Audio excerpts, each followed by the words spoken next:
Hey guys, it's Graham. What's cracking, etc. Let's talk about Silver Linings Playbook. There was a movie adapted from this novel that came out in 2012. The book came out in 2008. Um, it's the only thing that I read by Matthew Quick, by this author. And I haven't seen the whole movie. I've seen bits and pieces of it. And I've got this weird conflicted relationship with it just because I feel like there's a lot that the book does well, but when I get to the end and I try to chew on it and take it in the aggregate, my thoughts are like, what is the point of this? Like, what is he trying to say? Like, what are the merits of this story? Is it just one of those things where it paints a patois or whatever? It tries to capture a feeling and let the reader decide. I've read plenty of books like that where I experience it, I digest it, I come away with my own feelings on it. This one, it's more like a really, I don't know, it's a casual journey that's trying to be very serious. And as I was contemplating this, like trying to figure like how would I describe how I feel about this book, I think what it comes down to in the end is that it has an unreliable narrator and it doesn't do unreliable narration very well.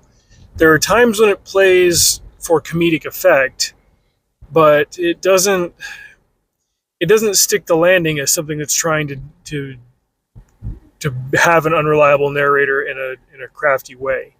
I talked about a book by Irish author Tana French last month called In the Woods. It's the first in a series of Irish murder mysteries. Each book is written from a different character's perspective. It's not like Harry Dresden, where all of the Dresden files are from one guy's perspective. The first book in the series has an unreliable narrator. You realize by the end that the guy lies, and that includes to the reader. I think there are flaws with that, but the prose in that book and the feelings that she captured along the way, I think were so effective that I still had a great time reading it, even if I were to look at it in terms of just the bare bones of the story and the mystery and all that. I don't think it succeeded all that well as a procedural. It just was an interesting glimpse into the life of a character. I wondered why Silver Linings Playbook then didn't land the same way, and I think that it was trying to be unreliable in a different way. I've described books and movies and plots and stuff where the good guys are going up against an evil supercomputer or a genius with a 300 IQ, intelligence level. And the challenge that the writer has set for himself at that point is you've got to be smart enough to write that. You've got to know how to examine the world from that perspective in order to do it effectively. The reason that matters for Silver Linings Playbook is that it's from the perspective of a guy named Pat, and I can't remember how old he was in the book. I remember that in the movie he's played by Bradley Cooper, and the female lead in the story, Tiffany, was played by Jennifer Lawrence. And there's a 15-year age gap between those two actors. The bits that I've seen play it great, but they're supposed to be appealing to the reader, and so they had to cast two actors that were very appealing to the viewer.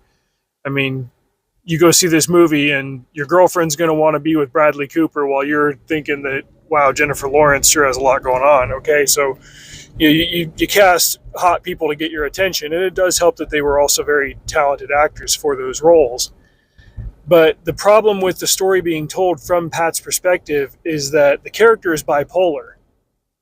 And I've never been bipolar, so I can't say that this didn't represent the condition effectively. Like, I would have a hard time really understanding whether it was written accurately. I do feel the way that it was written just made the character come off as very juvenile.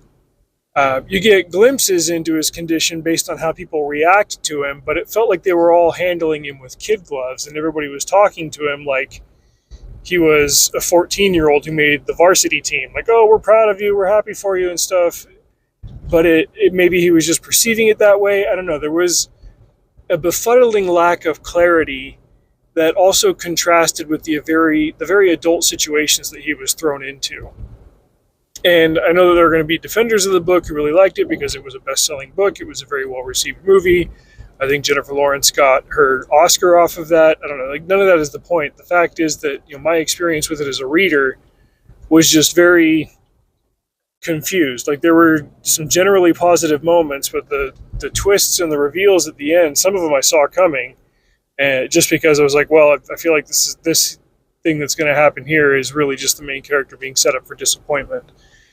Graham, now that you've talked about this for 5 minutes, what's the plot? Well, the plot is that the guy, Pat, is married but estranged from his wife, and he's got this bipolar disorder, and he had some kind of drastic episode where he had a breakdown and he had to be institutionalized for a while. And it's all because he came home from work one day, and he was an English teacher at a high school. He came home from work one day and he found his wife with another man. And like one key point in the story was that they were playing a Kenny G song when they were together. And every time he hears this Kenny G song, like, it just sets him off. And he even goes to visit this therapist. He's required to see this therapist, and like, the therapist was playing the Kenny G song in the waiting room for his practice, just as a way to measure Pat's progress. And like, it set Pat off. He's like, see, you're not making as much progress as you think you are. The whole time, Pat is trying to get better so that he can get back together with his wife. He believes that until he's completely better, like, he's not allowed to talk to her. His parents, in the meantime, he had to move back in with his parents as an adult. They try to set him up with this girl, Tiffany, who's a widow, kind of at a young age. Again, like, I don't really remember what the ages were for these characters in the books. I don't think it was as wide as it was for Bradley Cooper and Jennifer Lawrence. That's just the picture that's sticking in my head because those are the actors that played those roles. But the reader can obviously tell that the parents are trying to push Pat and Tiffany together, while the entire time Pat is trying to, like, hey, I just got to get better so I can get back together with my wife. And you're hammered with that so often that it's like, okay, obviously something's with the wife and he can't get back together with her. He has a big episode when he realizes that, like, no, they're legally divorced and she's moved on. He had that episode, and on top of that, like, she was already cheating on him. Like, the marriage was over. But because of his bipolarity, he couldn't come to grips with that or process that or accept that. Like I said, I don't know a whole lot about bipolar disorder, but this feels like this is more of a dissociative thing, or like grappling with reality and not just like extreme. The whole thing was just weird. Taking the whole of the story as a result of its parts, you get to the end and you realize that this is just a story about a guy who, his marriage was going downhill. He was overweight. He was teaching depressing literature to high school teenagers, because anybody in the public school system has to teach depressing literature to high school teenagers, and then wonder why these kids don't grow up with any love of reading, but I digress. And his wife cheats on him and leaves him, and he has a complete collapse and has to go into a mental facility for a while until he can get himself back on track. And he spends all of his time working out and just getting jacked and yoked, and like, everybody in the book tells him he looks like Arnold Schwarzenegger and stuff. And blah, blah, blah. And then he meets this girl, and his parents are trying to get him together with the girl, and she just happens to be a nymphomaniac, we'll say. And then she's got her own issues that she's working through. Like I said, she's a widow, and she's upset with herself because her husband was a nymphomaniac, and she felt like she kind of had to always be ready to throw down whenever he wanted to, and then that had an impact on her. But really, like, stepping back and viewing this story as the reader, you look at it and you think, like, this guy doesn't have to work. He lives with his parents. They give him allowance. He works out all the time. He's completely yoked. And there's a hot nymphomaniac chick who's into him. And cherry on top, you put the visuals together, and if the male reader is reading this story through the eyes of Pat, he gets to pretend that he's yoked and Jennifer Lawrence really wants to throw down with him. Like, it all felt like it was trying to be this high-minded, literary, pretentious piece that was really getting are dancing around the fact that it just wanted to be a buff guy who has a hot chick that wants to hook up with him, and he doesn't have to worry about any responsibilities. Like, all these years later, I've read about a dozen of these Reacher novels, and I'm like, it's kind of scratching that same itch. Plus, you can tell that the author has a major fan crush on the Philadelphia Eagles because they featured very heavily in the story. It's like, okay, we get it. You're an Eagles fan. Like, you don't need to remind us every 38 pages. Maybe I'm a little bit extra sour because Pat has a Hank Baskett jersey in this book. And as a Colts fan, we don't talk about what Hank Baskett did in the 2009 Super Bowl. But I digress. In summary, unreliable narrator as a storytelling instrument is a hard element to get right. Probably the most successful instances of it were, let's see, well, in cinema, it would be Joaquin Phoenix playing the Joker in the first movie, or Christian Bale playing Patrick Bateman in American Psycho. And those are going to depend very heavily on the execution of the performances. And a lot of it is going to depend on, well, and even then, like,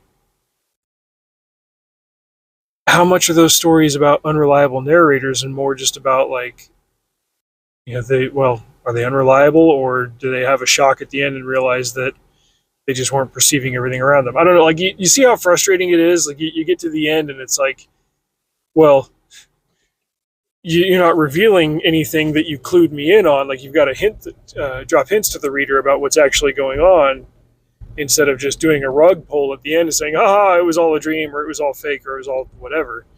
Like, I found that really frustrating about any poor execution of unreliable narrator. I'll finish by saying this. My wife and I are halfway through season 6 of Smallville, and there are certain types of episodes that they come back around to every once in a while. And a couple of times they've tried to do thriller type episodes, procedural type episodes. We jokingly call them CSI Smallville. And it seems like whatever crop of writers they hire, they've always been bad at doing that particular type of episode. The very first one that they did was when they found out that the sheriff was trying to frame Jonathan Kent for doing something like a murder or something. And when you find out who actually did it at the end, it's like they did nothing to even suggest that it was that dude. And the entire time when they were doing misdirects, it was all non sequiturs and everything was irrelevant. Like, you could tell that the ending that they wanted, you could also tell they didn't know how to do the work to get there. Silver Linings Playbook as a book was chasing a feeling, and its main strengths were, I guess, the way that the first person perspective told the story. But by the end, you get to it, and I don't know how effectively it did it. Obviously, a lot of people really liked the book and really enjoyed the movie and stuff. I felt like it didn't earn the ending that it was trying to give the author, or to give the reader.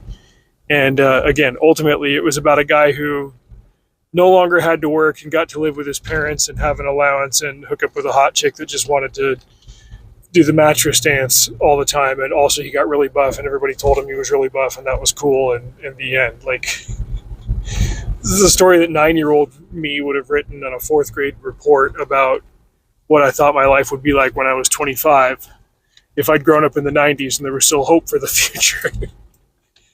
Anyway, if you've read the book, seen the movie, whatever, let me know what you think. Until next time, drive safe. See you out there.